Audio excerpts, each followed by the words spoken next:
وہ دور شاید ایسا تھا کہ جس میں کچھ گھڑی کے لیے پاکستان میں رہنے والے لوگوں نے سکھ کا سانس لیا. یہ جو مہنگائی اور اس طرح کے معاملات تھے یہ لوگ آج بھی یاد کرتے ہیں کہ وہ شاید ایسا دور تھا جس میں معاشی نہ صرف ترقی ہوئی بلکہ دیگر حوالوں سے بھی معیشت کے بہترین کام ہوا, جس میں جتنی بھی اس کے بعد حکومتیں آئیں وہ بری طرح ناکام ہوئیں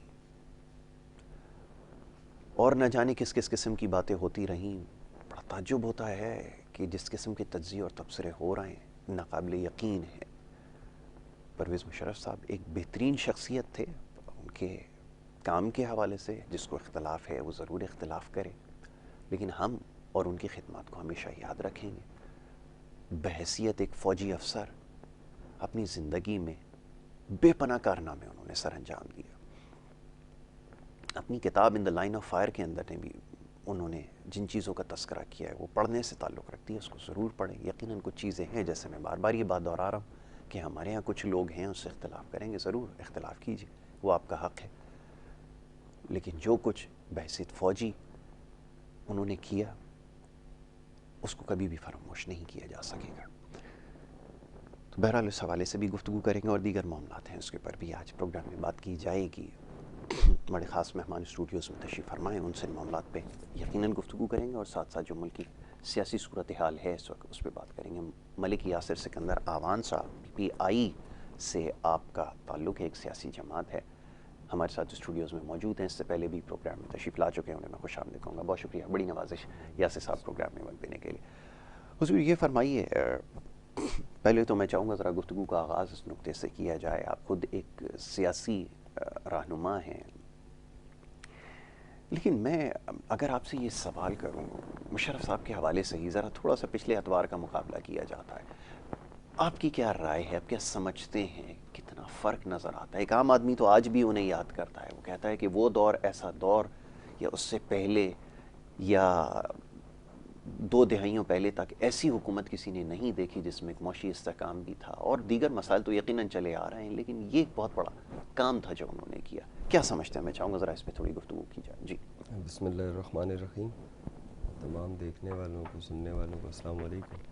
یاسر بھائی آپ صحیح فرما رہے ہیں, مشرف صاحب کا دور تقریباً 8 سے 9 سال وہ جی ہمارے ملک کے حکمران رہے, اور وہ ایک سخت حالات تھے اس خطے کے لیے. افغانستان کے حوالے سے بڑے اہم فیصلے ہمیں کرنے پڑے. 9/11 ہوا امریکہ, تو اس کے بعد ہم ایک ایسے جال میں پھنس گئے تھے کہ جنرل صاحب اگر امریکہ کا ساتھ نہ دیتے تو بالکل بہت سے ایسا ہی ہے, معاملات خراب سیریس ہوتے. کانسیکوینسز ہوتے ہیں اس کے. بالکل اس وقت ہمیں ایڈ بے تحاشا ملی, جی تو اس میں الحمدللہ ڈلیور ہوا, بالکل تمام شہروں میں نظر آیا. صرف کراچی میں تو خیر بہت زیادہ کام ہوئے, اور انہوں نے بلدیات کو بہت زیادہ اسٹرانگ کیا جو جی شہروں کی ترقی میں اہم کردار ادا کرتا بالکل ہے. یہ ان کا ایک کریڈٹ ہے. اور لال مسجد, بگٹی صاحب, باجوڑ کا مدرسہ, وہ یقیناً ان کی اس حکمرانی کا جو وقت تھا اس میں بہت تلخ انہوں نے اپنے نشانات چھوڑے ہیں, جس کی وجہ سے آج بھی ہمارے معاشرے میں, ہمارے ملک میں لوگ جنرل صاحب سے اختلاف رکھتے ہیں. اور دیکھیں لال مسجد, مسجد اسلام اور مسلمان کا ایک اللہ کا گھر اور ہماری عبادت کی جگہ, پاک جگہ ہے. اس پہ جیسے آپریشن ہوا تو لوگوں میں ایک نفرت اور مشرف صاحب کے لیے نیگیٹو پہلو آیا ہر کے ذہن میں. باجوڑ مدارس کے بچوں کا, پھر اکبر بگٹی صاحب کا. لیکن ہم ترقی کے حوالے سے دیکھیں یا ان کی حکمرانی دیکھیں تو بے شک اس میں مہنگائی بہت زیادہ کنٹرول رکھی جی گئی, ترقیاتی کام ہوئے. آپ کا میڈیا سب سے زیادہ جنرل پرویز مشرف صاحب کے دور میں ہی اتنا وہ عام ہوا, ہائی بالکل لائٹ صحیح ہوا, ورنہ 2 چینلز ہوتے تھے, بالکل ایس ٹی این اور شالیمار ٹیلی ویژن نیٹ جی ورک جی اور پی ٹی وی. بالکل تو یہ ایک پرویز مشرف صاحب کی مہربانی ہے کہ آج ہر بندہ, یہ موبائل بھی ایم سے جی ایس ایم اور جی پھر جی ساری آگے ٹیکنالوجی اس دور ٹیکنالوجی آئی. میں بالکل ترقی ہوئی, تو ایک عام آدمی کی رسائی ہوئی اس چیز تک جو اس کی پہنچ سے بہت دور بہت تھی. دور تھی. تو کچھ پہلو ہر انسان میں, ہر حکمران میں بہتر بھی ہوتے ہیں, اور یقیناً وہ ایک سیاسی شخصیت نہیں تھے جی تو ہوئی ہوں گی ان سے کوتاہیاں, کیونکہ آرمی پرسن میں اور ایک سیاسی قائد میں بہت فرق ہوتا ہے فرق ہوتا ہے. یقیناً. بالکل کیونکہ سیاسی قائدین اپنے ورکرز کو سامنے رکھتے ہیں جی اور فوجی افسر جو ہے اپنے مورال اور ملک کے دفاع کو سامنے رکھتا ہے، بالکل اس ٹھیک کے ہے۔ لیے کوئی تیسری چیز اہم نہیں ہوتی۔ بہرحال اب وہ ہم میں نہیں ہے، اور ہم بطور مسلمان ان کے لیے دعائی کر سکتے ہیں کہ اللہ کریم انہیں جوار رحمت میں جگہ عطا آمین فرمائے۔ اللہ باقی آمین۔ اب وہ بڑی عدالت میں پہنچ چکے ہیں، اب اللہ کریم کے فیصلے ہیں کہ اللہ بالکل پاک ان کے ایسا ہی، ساتھ کیا معاملہ کرتا ہے۔ بالکل ایسا ہی، آپ نے صحیح کہا کہ یہ معاملہ اب جو ہے اس کے سپرد ہے، اور جس کے سپرد ہم سب کی جان ہونی ہے، اور وہاں پر ہی تمام فیصلے ہوں گے۔ تو بہرحال ہمیں یہاں پر فیصلے سنانے کی وہ ضرورت نہیں ہے۔ جی ہاں بالکل۔ اچھا جی، اب تھوڑا آگے بڑھتے ہیں، ہم ذرا سیاسی معاملات کی طرف آتے ہیں۔ سیاسی معاملات آپ کے سامنے ہیں، اور اب ضمنی انتخابات کا مرحلہ، اور انتخاب کے بعد پھر ایک اور مرحلہ، اور یہ مرحلے تو طے ہو رہے ہیں، لیکن اب سوال وہی ہے، لوگ آج بھی وہی پوچھ رہے ہیں۔ ابھی تک جو پیغامات موصول ہو رہے ہیں اس میں یہ کہ یہ جو انتخابات ہوئے ہیں اس کا کیا نتیجہ نکلنے والا ہے، اس سے کیا حاصل ہوگا۔ جو عوام امیدیں لگائے بیٹھے ہیں وہ متنازع انتخابات کی نظر اگر ہو جائیں گے تو معاملات آگے کیسے بڑھیں گے، کیونکہ لگتا ایسا ہے بظاہر کہ ایک ملک رک گیا ہے، کوئی یہاں پر کوئی فیصلے لینے والا نہیں ہے، معیشت ہاتھ سے نکل گئی۔ کس طرف جا رہے ہیں ہم، کیا دیکھتے ہیں، فرمائیے۔ فی الحال تو ہمیں موجودہ حکومت ہو یا اپوزیشن میں کہیں بھی ہمیں سنجیدگی یہ نہیں نظر آ رہی کہ ان کا جو فوکس ہے وہ عوامی مسائل حل کرنے پر ہے، بلکہ وہ صرف اور صرف سیاسی بنیاد پر آپ دیکھ لیں کہ آئے دن گرفتاری ہونے جا رہی ہے، گرفتاری ہو گئی ہے، تو وہ اسی میں لگے ہوئے ہیں، اور کسی کو عوام کا کوئی خیال نہیں ہے۔ صرف دو مشن لے کے فی الحال ہماری وفاقی حکومت چل رہی ہے، ایک سیاسی مخالفین کو کیسے قید و بند میں ڈالنا ہے، ان کے لیے کیسے مسائل پیدا کرنے ہیں، اور دوسرا آئی ایم ایف کے جتن، تیسرا کوئی کام ہمیں نہیں نظر آ رہا جو ہماری حکومت کر رہی ہو۔ تو اب اگر انہی چکروں میں یہ پڑے رہیں گے تو یقیناً مسائل تو عوامی وہیں کھڑے رہیں گے، اور اب دیکھیں نا اب کتنا مطلب زیادتی، ایک شیخ رشید، میں شیخ رشید کا حمایتی نہیں ہوں، لیکن ان کی عمر 60-70 سال ان کی عمر ہے، اور پھر دکھ یہ کہ ان پر بغاوت کا اور ایک بیان دینے پہ وہ معاملات کر دیے انہوں نے، جبکہ آپ کرپشن پہ کرتے ہیں نا، جو سب سے اہم ہمارا مسئلہ یہ نہیں ہے کس نے کس کو کیا کہہ دیا، بلکہ کرپشن سب سے اہم ہمارا مسئلہ ہے۔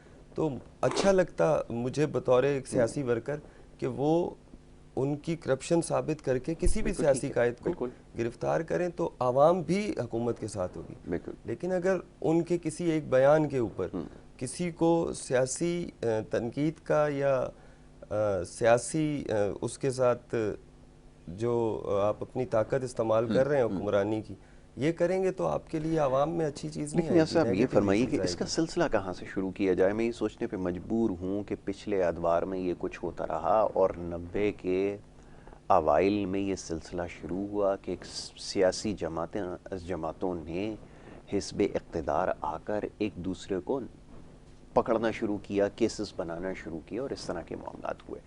پھر محسوس ایسا ہوا کہ آگے چل کے جب میثاق جمہوریت سائن ہوا تو شاید یہ روش تبدیل ہو جائے گی، اور لگتا ایسا ہی ہے کہ جب پیپلز پارٹی کا دور آیا، وہ برسر اقتدار آئے، تو یہ سلسلہ شاید رکا تھوڑی دیر کے لیے، لیکن پھر جب ایک حکومت لائی گئی، وہ جیسے بھی لائی گئی، اس کے بعد آپ کو پتہ ہے کہ یہ سلسلہ اس میں بے پناہ تیزی آ گئی۔ دیکھیں اس میں مسلم لیگ نون کا تو سب سے زیادہ اہم کردار ہے، وہی ہے، وہ جب بھی اقتدار میں آئے، سابقہ صدر آصف علی زرداری ہوں یا دوسرے قائدین ہوں، وہ نہیں بچ پائے نون کے دور حکومت میں۔ اچھا چلیں سمجھ آتا ہے کہ آپ نے کرپشن بیس کیسز بنائے، لیکن یہ جو بیان دینے پر کیسز بنانے کا ایک سلسلہ چل چکا ہے، تو اس کا مطلب ہے کہ کسی کو بولنے کا کوئی حق نہیں ہے۔ اگر آپ نے حکمران طبقے کو ناگوار گزرنے والی کوئی بات کر دی تو آپ کے گھر رات میں پولیس آ جائے گی اور آپ کو گرفتار کر لیا جائے گا، اور کوئی اس کا پرسان حال نہیں ہے۔ یہ ایک اچھی چیز نہیں ہے، بطور جمہوری جو کلچر ہے ہمارا اس میں یہ چیز زیب نہیں دیتی۔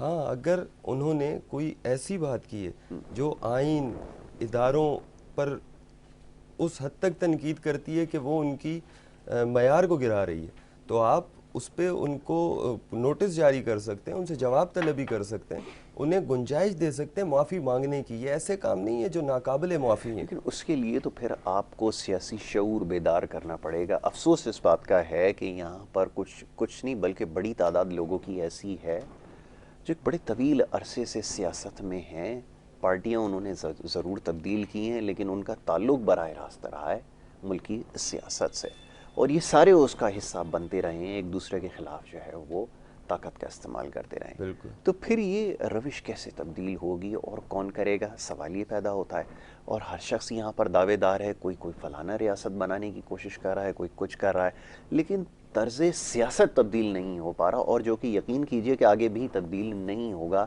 پھر کیسے معاملات سمجھیں؟ دیکھیں یاسر بھائی، اس وقت جو سب سے زیادہ ہمارے ساتھ زیادتی ہو رہی ہے وہ یہ ہو رہی ہے کہ ان لوگوں کو پروموٹ کیا جا رہا ہے جو آج سے پہلے ہماری ریاست کے خلاف لوگوں کو اکساتے رہے ہیں، ہمارے ریاستی اداروں کے خلاف اکساتے رہے ہیں، اور آج بھی وہ لوگ پہلے سے زیادہ بے باک ہو کے ریاست کو للکار رہے ہیں، اور ریاست کو ہماری پولیس کو خاص طور پہ لگا دیا گیا ہے سیاسی انتقام کے پیچھے۔ اس وقت سب سے زیادہ ہماری ریاست حکومت کو یہ چاہیے کہ وہ ان لوگوں پر نظر رکھیں جو لوگ دشمن کے ہاتھوں میں کھیل رہے ہیں اور ہمارے ملک کو کمزور کرنا چاہتے ہیں۔ یقیناً یہ جو ہم ابھی شیخ رشید یا دوسروں کی بات کریں تو مریم نواز یا حمزہ شہباز یا شہباز شریف صاحب، پھر میں کہوں گا پیپلز پارٹی کی قیادت نے تو نچلے درجے کی جیل کاٹی ہے، قید کاٹی ہے، تشدد اور ان کے ساتھ مشکلات، لیکن مریم نواز ہوں یا مسلم لیگ نون کے قائدین ہوں تو ان کو تو ہتھکڑیاں نہیں لگائی گئیں، ان کو تو پروٹوکولز دیے گئے۔ اس کے برعکس اگر آپ دوسرے قائدین کے ساتھ اس طرح کا کردار ادا کریں گے، روش روا رکھیں گے، تو عوام میں یہ ایک پازیٹیو پوائنٹ نہیں جائے گا، بلکہ لوگ دل برداشتہ ہوں گے اور نفرت کریں گے آپ سے۔ یہ بات آپ کی درست ہے، میں شاید اس کی نشاندہی نہیں کرنا چاہوں گا، لیکن جو کچھ ہوتا رہا، جو وزیر اعظم کی ایما کے اوپر اے سی بند کر دیے گئے، بستر نکلوائے گئے، یہ بھی تو اسی ملک میں ہوتا رہا۔ بہرحال اس وقت بھی یہ بات سمجھائی جا رہی تھی کہ یہ ساری چیزیں غیر ضروری ہیں، آپ کی جو کل توجہ اور ترجیح ہونی چاہیے وہ ملکی معیشت ہونی چاہیے اور سیاسی معاملات کو بہتر بنانا ہونا چاہیے، لیکن ریاست بری طرح ناکام ہوئی، نہ معاشی معاملات سنبھل سکے، ایڈمنسٹریٹو فیلئر نظر آیا، کرپشن کا دورہ تھا، یہ سب کچھ ہوتا رہا، جس کے اوپر آج تک ہم سوچ رہے ہیں کہ شاید کبھی اس حوالے سے بھی بات کریں، بیرونی سازشوں کا بھی بیانیہ جاری کیا گیا، اور نہ جانے کتنی باتیں ہوئیں، اور اب تک تو وہ محسن نقوی صاحب تک جو ہے وہ بات پہنچی، اور پھر نئی بات شروع ہو گئی۔ تو بہرحال اب شاید وہ بیانیے بھی دم توڑتے جا رہے ہیں اور سیاست بھی جو ہے وہ ختم ہوتی جا رہی ہے۔ خان صاحب کا یقیناً جو آج وہ جس حال میں، وہ اسی وجہ سے کہ انہوں نے اپنے دور میں اے سی بند کرنے، گدے ہٹوانے کے اوپر زیادہ ٹائم لگایا، بلکہ وہ وقت اپنا لگاتے عوام کی فلاح پر، وہ یہی لوگ سوال کر رہے تھے کہ یہ صورتحال نہ ہوتی، یہ اکثر مختلف ہوتی۔ جناب دوسرے مہمان بھی ہمارے ساتھ یہاں موجود ہیں، سید علی شاہ اسد علی شاہ بخاری، پاکستان تحریک انصاف سے آپ کا تعلق ہے، انہیں بھی خوش آمدید کہیں گے۔ اچھا جی، لیکن اس سے پہلے ایک بریک کے لیے کہا جا رہا ہے۔ اچھا جی، بریک ہے یا بریک؟ اچھا، اس کے بعد بریک پہ چلے جائیں گے۔ تو اسد علی شاہ بخاری یہاں پر موجود ہیں، انہیں میں خوش آمدید کروں گا۔ بہت شکریہ بھائی پروگرام میں وقت دینے کے لیے۔ فرمائیے، یہ جو سیاسی معاملات ہیں ابھی جس کے حوالے سے گفتگو کر رہے تھے، اس کو ایک طرف رکھتے ہوئے جو بلدیاتی انتخابات میں جو کچھ ہوا ہے، جو کچھ دیکھا گیا، اس کے حوالے سے کیا کہیں گے؟ اور پھر یہ کہ جیسے جماعت ہمیں متحرک نظر آ رہی ہے، پی ٹی آئی کا بھی ایک اسٹیک یہاں پر موجود ہے، کیوں آواز اتنی کمزور پڑ گئی ہے کہ ان معاملات کو حل کرنے کے لیے ابھی تک کوئی مؤثر اقدام نہیں اٹھایا گیا؟ فرمائیے کیا کہیں گے؟ دیکھیں، سب سے پہلے تو میں یہ کہوں گا کہ بلدیاتی الیکشن جو ہے اپنے مقررہ وقت پہ نہیں ہوئے۔ کبھی الیکشن کمیشن کی جانب سے نوٹیفکیشن جاری کیا جا رہا تھا کہ اپنے وقت پر ہی ہوں گے، جس طرح پہلے جولائی میں ٹائم دیا گیا 27 جولائی، اس کے بعد آگے ٹائم دیا گیا، تو اس طرح سارے لوگ اپسیٹ، عوام بھی اپسیٹ ہو گئی اور سیاستدان بھی اپسیٹ ہو گئے کہ الیکشن اب بھی نہیں ہوں گے۔ آخر تک جو اب جو ڈیٹ دی گئی تھی الیکشن کمیشن کی جانب سے فائنل، وہ اس ڈیٹ پہ بھی کوئی بالکل ٹھیک ہے اسد، اس کے اوپر گفتگو کرتے ہیں، ایک چھوٹی سی بریک کے لیے کہا جا رہا ہے، ایک مختصر سی بریک لے لیتے ہیں، اسی نقطے سے گفتگو کا آغاز کریں گے، یہ بات بالکل درست ہے، اس کے اوپر بات کرنی ضروری ہے۔ بریک لے رہے ہیں، بریک سے واپس آئیں گے، آپ دیکھتے رہیے پروگرام گڈ مارننگ کراچی۔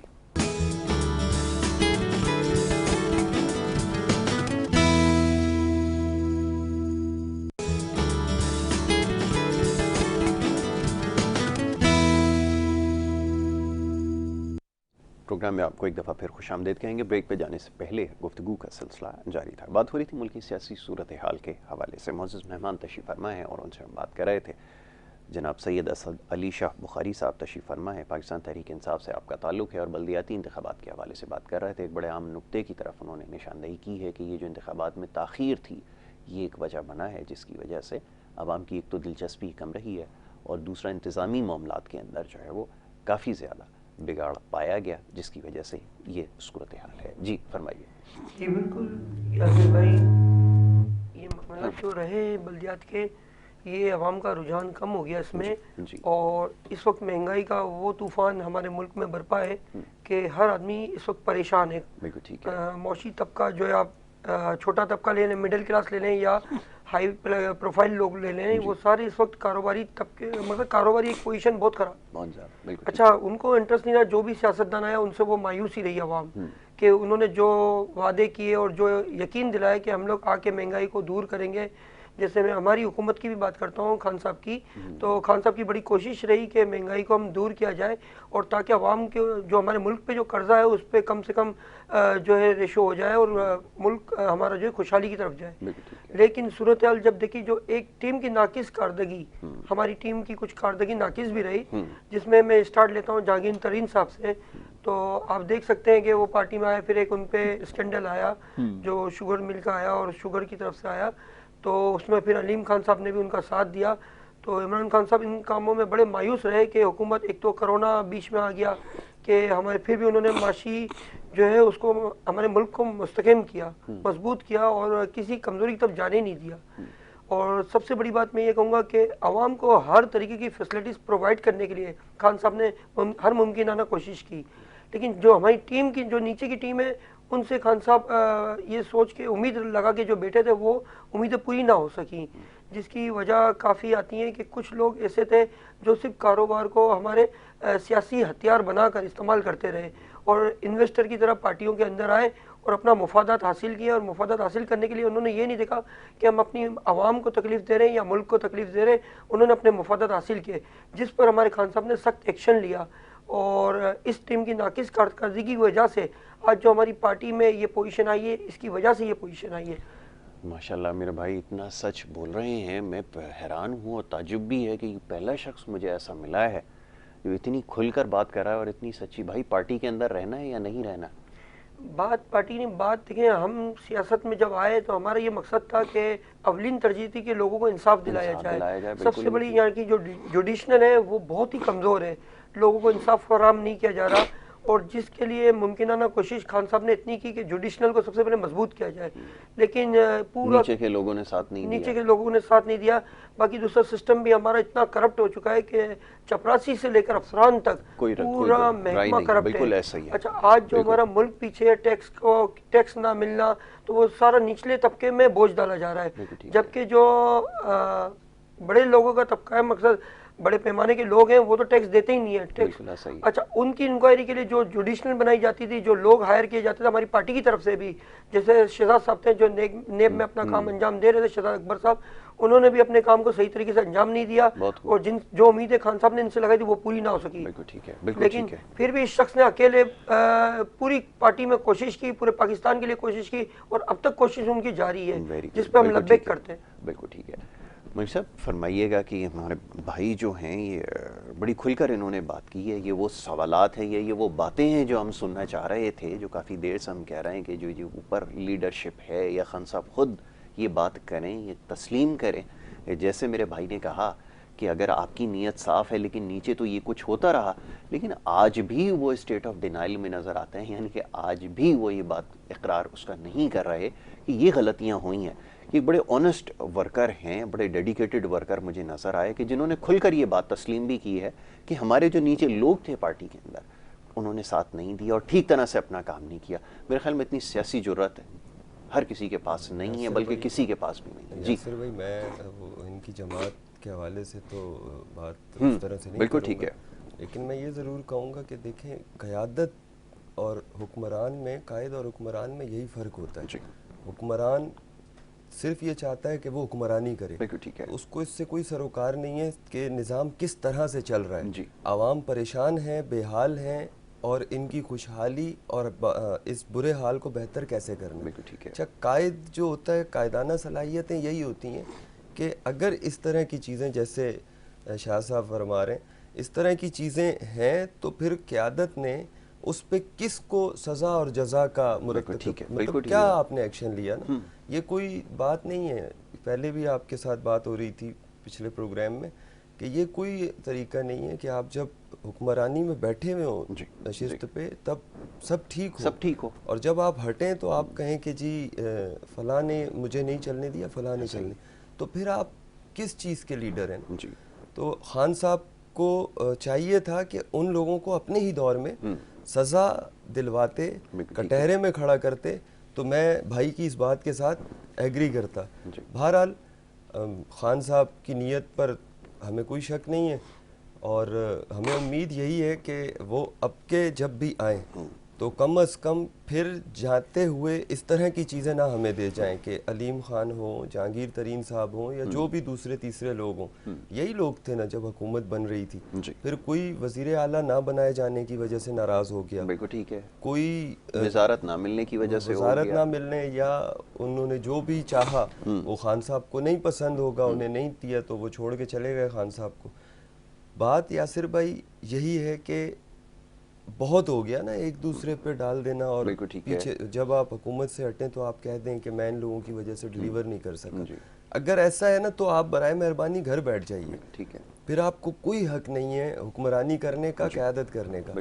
قیادت ہوتی وہ ہے جو غلط لوگوں کو سامنے نہ آنے دے، ان کو پیچھے کرے، ان کو پارٹی سے باہر نکالے۔ بہت اچھے لوگ ہیں ان کی پاکستان تحریک انصاف میں، بڑے قابل لوگ ہیں، بہت پڑھے لکھے لوگ ہیں، چند ایک شفقت محمود ہیں، انہیں آگے لے کر آئیے نا آپ۔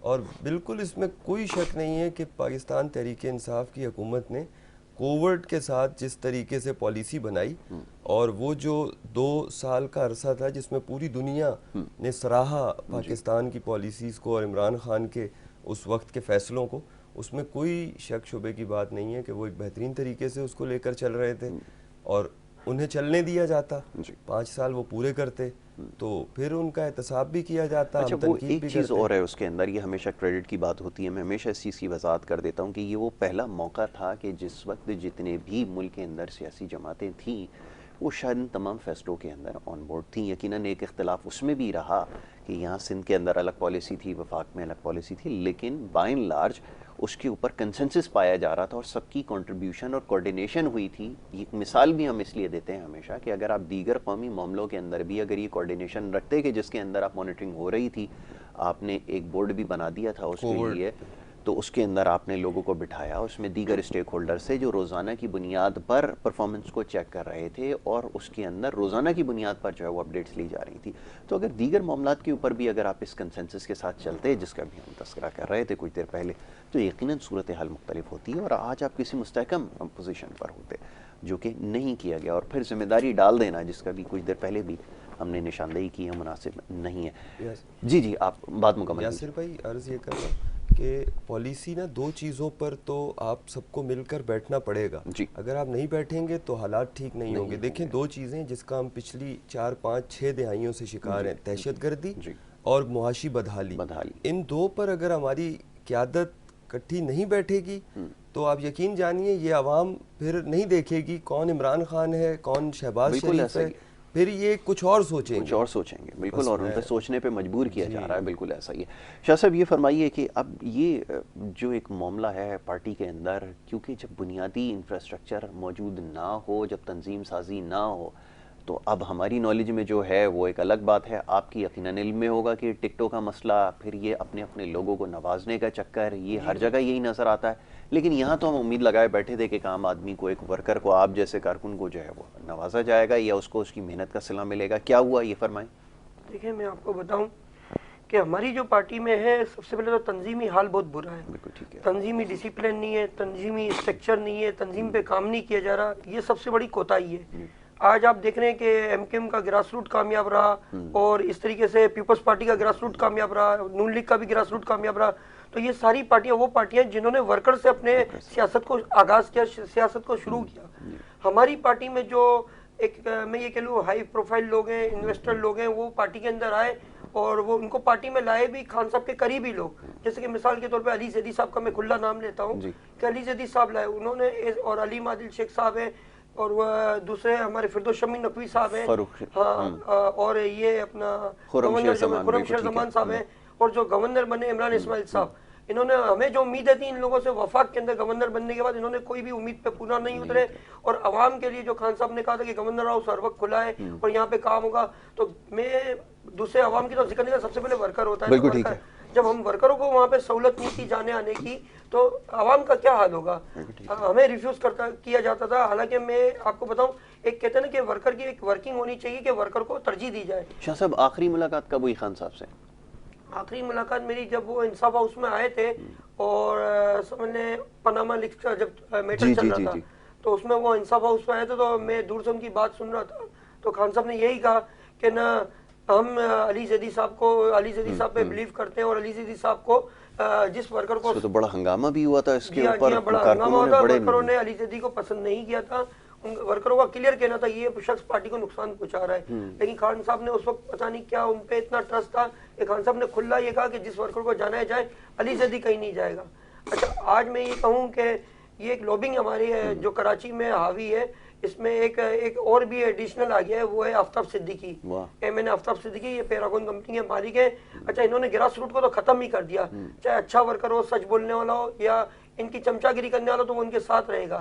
لیکن اچھا ورکر جو صلاحیتیں رکھتا ہے اور جو بات کرتا ہے انصاف کی، جو بات کرتا ہے عوام کے حقوق کی، اور جو بات کرتا ہے ملک کو نیا پاکستان بنانے کی خان صاحب کے ساتھ، اس بات کو تو انہوں نے بالکل ہی دبا دیا. اب کراچی کے حالات ایسے ہیں، میں آپ کو بتاؤں کہ میں جس میٹر پہ روشنی ڈالنے جا رہا ہوں کہ ایک آدمی ہوتا ہے نا انسان کسی کی برائی کیوں کرتا ہے، اچھائی تعریف کرنی چاہیے اپنی پارٹی کی، لیکن میں سچ بولتا ہوں. چاہے سچ کے لیے کہاں تک میرے والد صاحب آج دنیا میں نہیں رہے، لیکن مجھے انہوں نے یہ کہا کیسے بھی حالات ہو آپ سچ بولو، کہیں ڈرو نہیں، کیونکہ اللہ کی ذات آپ کو دیکھ رہی ہے. اس چیزوں سے پیچھے نہیں ہونا چاہیے. اب ہمارے میں ایک فردوس شمیم صاحب کی مثال دیتا ہوں کہ انہوں نے ایک پروجیکٹ، یہ ایک بلڈرز بھی ہیں، بہت مقصد بڑا ان کا کام ہے بلڈرز کا. تو میری یہاں سے شروعات کرتا ہوں. فردوس شمیم نقوی صاحب نے سونی ہیلمٹ ایک سوسائٹی بنائی، سونی ہیلمٹ سوسائٹی ملیل گڈاپ ٹاؤن میں واقع ہے. وہاں پہ انہوں نے ایک بکنگ کی، اور بکنگ انہوں نے کی 2017 کے اندر. اچھا 2017 میں بکنگ کی، پلاٹ کی قیمت 120 گز کی کیٹیگری تھی اور 10 ایکڑ یہ زمین تھی. اچھا یہاں پہ 120 گز کی کیٹیگری میں 5 لوگ جو ہیں وہ انہوں نے ان کے خلاف تھے. انہوں نے کہا کہ جب پروجیکٹ ان کا شروع ہو گیا یعنی اسٹارٹ ہوا تو انہوں نے سب سے پیمنٹیں لینا شروع کر دی. پیمنٹوں کی سلپ بھی دیتے رہے، بعد میں الاٹمنٹ لیٹر بھی دیا، لوکیشن لیٹر بھی دیا. تو اس کے بعد انہوں نے کہا کہ ہم یہ پروجیکٹ کو کینسل کر رہے ہیں، اور اخبار میں ایک دم اشتہار آیا. وہ اشتہار بھی میرے پاس پڑا ہے تو میں دکھا سکتا ہوں آپ کو. اس میں کلیئر لکھا ہوا ہے کہ فردوس شمیم نقوی اس پروجیکٹ کے ہونر ہے، اور یہ جنگ اخبار میں اشتہار دیا گیا تھا ایس بی سی کی جانب سے کہ یہ پروجیکٹ منسوخ کیا جا رہا ہے. اگر کسی کو اعتراض ہو ایل کو تو وہ اس معاملے میں 7 دن میں اپنی درخواست جمع کرے. ایس بی سی نے یہ اخبار میں یہ بات کہی ہے. اچھا اس میں ہمارے پاس جو ایل کمپلین لے کے آئے، دیکھیں ہمارا کام ہے غریبوں کو انصاف دلانا. اچھا اوپر انصاف نہیں ملتا، وہ نیچے طبقے کے پاس آتے ہیں، تو وہ میرے پاس آئے. اچھا میں باحیثیت ڈسٹرکٹ ساؤتھ کا جنرل سیکرٹری تھا پاکستان تحریک انصاف کا، گراس روٹ سے میں نے کام کیا ہے. 2015 میں بلدیاتی الیکشن بھی لڑ چکا ہوں وائس چیئرمین کی ٹکٹ کی حیثیت سے، اور بھرپور ماشاءاللہ کام کیا اپنی پارٹی کے لیے. اچھا اب میں آپ کو اس میں روشنی یہ ڈالوں، اور خان صاحب کو بھی اس پروگرام میں مجھے بتانا ہے. اس پروگرام میں آنے کا مقصد یہی تھا کہ جو کوتاہیاں ابھی بھی آپ دور کر لیں تو ہماری تنظیم کا ماحول اچھا ہو جائے گا. جو آج کراچی میں اتنی سیٹیں کم ہیں تو اس کی وجہ کیا ہے، اس کی وجہ میں بتانا چاہ رہا ہوں، اس پہ روشنی ڈالنا چاہ رہا ہوں کیونکہ یہ ایک ہماری پارٹی کا بہت بڑا مسئلہ ہے. یہ کھول کے دیکھیں عوام بھی سمجھ گئی ہے، دوسرے پولیٹیشین بھی اس پہ بات کر رہے ہیں. تو آج میں بھی ایک وضاحت کر دوں، جو بات سچ ہے اور حقائق ہیں اس سے میں پردہ ہونے نہیں دوں گا، اور عوام بھی یہ بات جانتی ہے، لیکن کوئی سچ سامنے لانا نہیں چاہتا. آج میں آپ کے سامنے سچ کو لا رہا ہوں. اس میں کلیئر لکھا ہے، اس میں اپروول جی 2009 سے 2014 تک کی. اب یہ ایلوکیشن لیٹر اور یہ رسید ہیں، سلیپ ہیں، آپ دیکھیں یہ اس میں 2017 میں بکنگ کی گئی ہے.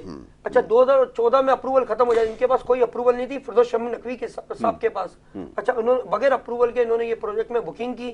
صحیح ہے، ایسے لوگ خان صاحب کو نشاندہی کرو پارٹی میں موجود ہیں تو عوام کا ووٹ بینک تو ٹوٹے گا نا. تو یہ رسیدیں ساری سونی ہیلمٹ کی. اچھا آپ دیکھیں اس میں 2017 لکھا ہوا ہے، کسی بھی رسید میں یہ نہیں لکھا ہوگا 2012 2013. نہ فردوس شمیم نقوی صاحب ثابت کر سکتے.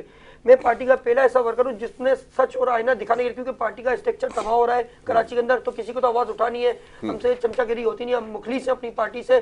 ہم خان صاحب کے نظریے پہ کل بھی قائم تھے اور آج بھی قائم ہے. لیکن کوتاہیاں جو ہوتی ہے اچھے ورکر کو نشاندہی کرنا، اس میں کوئی برا نہیں. اگر گھر کا بچہ بگڑا ہوا تو اس کو سمجھانا، یا گھر کا بڑا بگڑا ہے تو اس کے خلاف بھی آواز اٹھانا، یہ ہماری دین بھی بتاتا ہے، اور ہماری یہ سمجھ لیں تعلیم بھی یہ کہتی ہے. اب اس چیز کو بتائیں، اس چیز کو وضاحت کریں.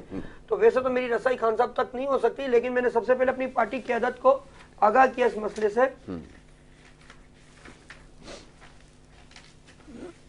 پارٹی صدر کو اس حوالے سے آپ نے لیٹر لکھا، کوئی نشاندہی کی؟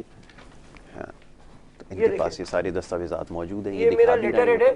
جی اچھا، اس میں نے پارٹی صدر بلال غفار صاحب کو اس میں کہ یہ بہت زیادتی ہو رہی ہے ہماری پارٹی کے اندر، یہ فردوس شمیم نقوی صاحب نے ایک پروجیکٹ بنایا اور آپ اس پہ ایکشن لیں تو، اور اس کا جواب جلد سے جلد ہے، کیونکہ عوام جو ہے وہ اپنا رد عمل، پھر ہمارے ووٹ بینک جو ہے وہ خراب ہوگا. اس میں نے ساری بات لکھی، لیکن یہ لیٹر ریسیو ہونے کے بعد بھی تحریک انصاف کے میں نے انصاف ہاؤس میں ریسیو بھی کرایا. بلال غفار صاحب کو بھی پوری اطلاع دی، اب وہ کراچی کے پریزیڈنٹ ہیں ہمارے، تو انہوں نے اس پہ کوئی ایکشن نہیں لیا، کیونکہ مجھے پتا ہے فردوس شمیم نقوی کے سامنے کسی کے بولنے کی ہمت ہی نہیں ہوتی.